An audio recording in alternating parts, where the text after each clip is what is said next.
तैयारी करनी है और साथ ही साथ में एम्स एंट्रेंस एग्जाम भी देना है।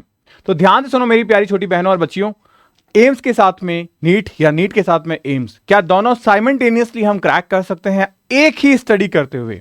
बहुत सारे बच्चे लगातार मुझसे पूछते हैं कि भैया हम ऑलरेडी कहीं पे इनरोल्ड हैं, नीट की तैयारी कर रहे हैं, लेकिन हम बीएससी नर्सिंग करना चाह रहे हैं क्योंकि नीट में कहीं ना कहीं नहीं हो पा रहा। आज सबसे बड़ा क्वेश्चन मार्क जो है वो यही बना हुआ है। मैं आपको इस वीडियो के अंदर ये बताने वाला हूं कि हाँ, हम कर सकते हैं तैयारी, लेकिन कुछ चीजें हमें चेंज करनी होगी क्योंकि एग्जाम चेंज है।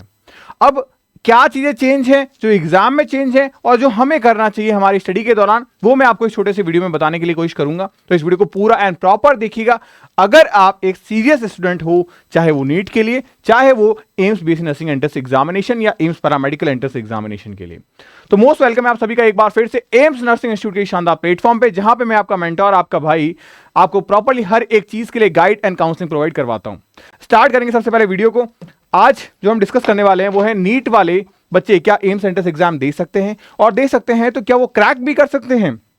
सबसे पहले इस तरीके की सारी इंफॉर्मेशन आपको हमारे टेलीग्राम चैनल पे मिल जाएगी। इसके अलावा एम्स एग्जाम को क्रैक करने के लिए जो PDF notes and free test series है, कंप्लीटली फ्री टेस्ट सीरीज जो है वो भी मैंने आपको यहां पे प्रोवाइड करवा रखी है। तो फ्री टेस्ट एक नहीं 30 टेस्ट की टेस्ट सीरीज जो है वो मैंने आपको दे रखी है। अब बात करते हैं सबसे पहले नीट और एम्स दोनों में डेफिनेटली फर्क तो है। एक बच्चा जो नीट की तैयारी कर रहा है, इस बात की श्योरिटी नहीं है कि वो एम्स एग्जाम निकाल लेगा। हाँ, मैं ये जरूर कह सकता हूं कि अगर उस बच्चे ने वैरायटी ऑफ क्वेश्चंस किए हैं तो डेफिनेटली वो एक बहुत अच्छा स्कोर कर जाएगा एम्स में भी। लेकिन एग्जामिनेशन अलग है, सिलेबस भले ही सेम हो, लेकिन हर एग्जाम की अपनी एक अप्रोच होती है, उसके बेसिस पे उसकी तैयारी की जाती है। तो ध्यान रखिएगा क्या अलग है नीट के अंदर और क्या अलग है एम्स में। अगर हम ये चीजें समझ जाएंगे तो डेफिनेटली हम तैयारी को और अच्छा करके एक ही तैयारी में इन दोनों एग्जामिनेशन को क्रैक कर सकते हैं। हजारों बच्चों ने ऐसा करके साबित किया है और आप भी उन हजारों में से एक हो सकते हो। सबसे पहले जानते हैं क्या अलग है इनके अंदर। अगर मैं बात करूं नीट एग्जाम के बारे में, तो नीट एग्जामिनेशन के अंदर सब्जेक्ट के तौर पे बात करें, फिजिक्स, केमिस्ट्री, बायो इसमें भी है और इसमें भी है। तो डिफरेंस कहां है? डिफरेंस है जीके का। जैसे ही जीके इन्वॉल्व हो गया, इसका मतलब यहां पे 10 क्वेश्चंस की वैरायटी देखने को मिल गई हमको। और ये 10 क्वेश्चन एम्स के अंदर जहां पे 1% का सिलेक्शन होता है, 1.5 लाख में से 1500 सीटें हैं सिर्फ, तो कहीं ना कहीं हमारे लिए एक एक क्वेश्चन मायने रखता है। तो 10 क्वेश्चन को छोड़ नहीं सकते हैं और इसीलिए इन 10 क्वेश्चन की प्रॉपर सीरीज भी मैंने स्टार्ट कर रखी है जे एकेडमी फॉर नर्सिंग के प्लेटफॉर्म पे, जहां डेली क्लासेस होती है शाम को 7:15 बजे।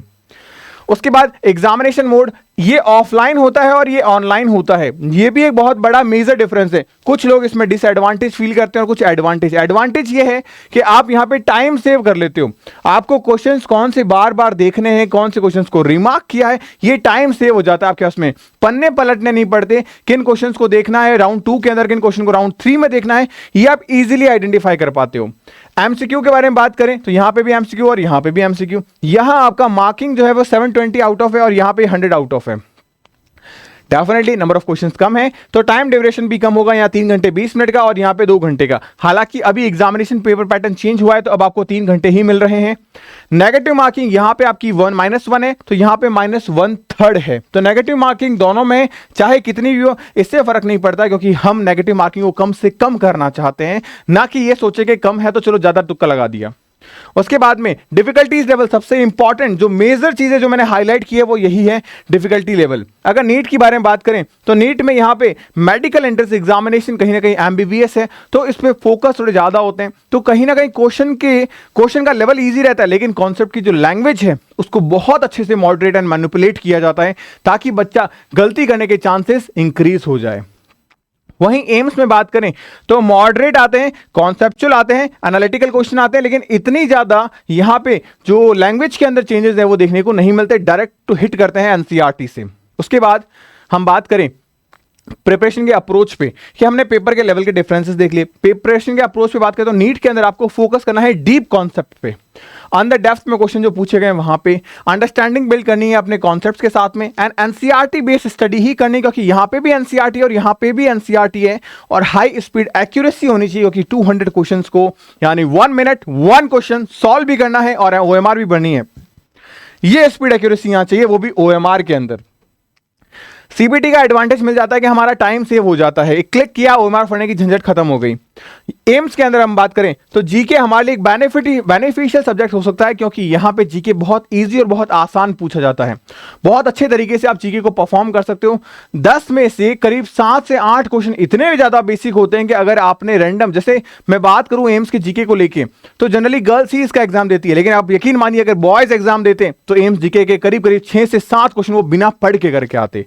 रीजन कि अननेसेसरी जो नॉलेज होता है ना, उसमें से जीके क्वेश्चन बेसिकली पूछा जाता है। जैसे G20 सबमिट कहां हुआ, कौन से ईयर में हुआ, कितने डेलीगेट्स, कितनी कंट्री के डेलीगेट्स को यहां बुलाया गया। ये बेसिकली लड़कों के बीच में जब चर्चाएं होती है ना, चाय पे चर्चा, उसमें सब चीजें लड़के डिस्कस करते हैं। सो सेम चीज, उसका बेनिफिट देखने को यहां पे मिलता है। उसके बाद में प्रॉपर्ली अगर आप प्लान जानना चाह रहे हैं कि 100 डेज अगर नीट की तैयारी करें या 100 डेज एम्स की तैयारी करें, तो क्या हमारे पास में स्ट्रेटेजीज रहनी चाहिए जिससे हमारी तैयारी और अच्छी हो जाए। जैसे ये 100 डेज नीट की तैयारी का प्लान हो गया और ये 100 डेज एम्स की तैयारी का। मैं मोटे मोटे तौर पे आपको रफली हर एक के बारे में बताऊंगा। जैसे आप देखेंगे नीट के बारे में, तो आपको 1 महीना, 2 महीना, 3 महीना और 4 महीने, हमने इस तरीके से आपके 4 सेगमेंट में 3 महीनों को डिवाइड कर दिया है। आप देखो कंप्लीटली आपको एनसीईआरटी फोकस करना है, चाहे वो बायो की हो चाहे वो केमिस्ट्री की हो। फिजिक्स की एनसीईआरटी को आप थोड़ा सा अवॉइड कर सकते हैं अगर आप चाहते हैं या फिर आपके उसमें टाइम नहीं है तो। उसके बाद में डेली एमसीक्यू प्रैक्टिस करिए और पीवाईक्यू पेपर्स को जरूर बनाओ, इससे आपको आइडिया लग जाएगा कि क्वेश्चन कैसे एग्जाम में पूछे जाते हैं। हाईली वेटेड चैप्टर के दोबारा से आप रिवीजन करिए, ताकि वो टॉपिक है, क्योंकि मैं हमेशा एक चीज बताता हूं, 40% सिलेबस का हिस्सा ऐसा होता है जहां से 80% क्वेश्चन पूछे जाते हैं, तो वो हमें सबसे पहले करना है।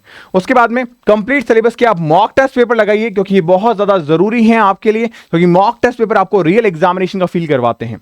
अब अगर बात करूं एम्स को लेके, तो एम्स में कंप्लीटली आपको एनसीईआरटी को ही फोकस करना है, पीसीबी और स्टार्टिंग में जीके में करंट अफेयर्स को देखते चलिए।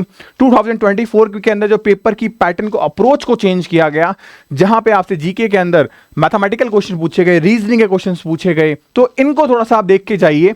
पीवाईक्यू क्वेश्चंस को प्रैक्टिस कर सकते हैं, ऑलरेडी टेलीग्राम पे हमने डाल रखे हैं काफी सारे क्वेश्चंस। डेली जीके प्रैक्टिस करिए, स्पीड अपने आप को एक्यूरेट करिए, क्योंकि एम्स के अंदर जो क्वेश्चंस आते हैं वो इजी होते हैं, लेकिन ध्यान रखना वो सारे के सारे क्वेश्चन न्यूमेरिकल होते हैं, और न्यूमेरिकल में आपको सॉल्व करने के लिए आपकी स्पीड और आपकी एक्यूरेसी दोनों बहुत ज्यादा जरूरी है। उसके बाद में जो आपके लास्ट आपके 20 दिन रहते हैं, उसमें कम से कम आप कोशिश करिए रोज 2 मॉक टेस्ट पेपर देने की, ताकि आप 40 मॉक टेस्ट पेपर दो और अपने एग्जाम के डर को खत्म कर बैठो, क्योंकि कहीं ना कहीं ये डर ही ऐसा है जो आपको नेगेटिव मार्किंग करवाएगा और इसकी वजह से आप गलत करके आओगे। तो हमेशा ध्यान रखें, एक की डिफरेंस जो है वो यही है नीट में कि डीप फोकस चाहिए आपको पीसीबी के अंदर, और इंटेंस बहुत जबरदस्त प्रैक्टिस चाहिए। अगर आप नीट क्रैक करने का सपना देख रहे हो, तो कहीं ना कहीं आपका target per year 40,000 variety of questions करने का होना चाहिए, और वो भी मल्टीपल टाइम्स, यानी इन्हीं 40,000 क्वेश्चंस को आप बार बार करिए। क्योंकि एग्जामिनेशन प्रिपरेशन में मैंने जब 2017 में अपना एग्जाम क्रैक किया, तब मैंने भी यही किया, और आपको भी अब यही करना है। इसी वजह से कहीं ना कहीं, क्योंकि एग्जाम का लेवल ऊपर नहीं गया है, पढ़ने वाले बच्चों के लेवल्स ऊपर आ गए हैं, तो कहीं ना कहीं आपको कंपीट अब एग्जाम के लिए नहीं, कैंडिडेट के साथ करना होगा। एम्स में बात करें, यहां पे आपका जीके एडवांटेज बन सकता है, और ये डिफरेंस भी क्रिएट कर रहा है सीबीटी एंड जीके।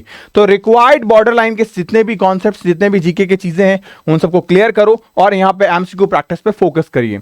अब एक और चीज मेरी ओर से बेनिफिट या आप कहें बोनस टिप्स, कि अगर आप एम्स की प्रिपरेशन कर रहे हो, तो एमटीजी की जो पीसीबी की प्रीवाईक्यू पेपर्स हैं नीट के, वो एक बार आप जरूर बना के जाना और 2 बार देख के जाना। मैंने क्या कहा, 1 बार बना के जाना, 2 बार देख के जाना। भले ही आप इसको रैंडम कर सकते हो, यानी कि 2 बार देखा और 1 बार बनाया, लेकिन ये बहुत ज्यादा हेल्प करेगा आपके एम्स एंट्रेंस एग्जामिनेशन के अंदर।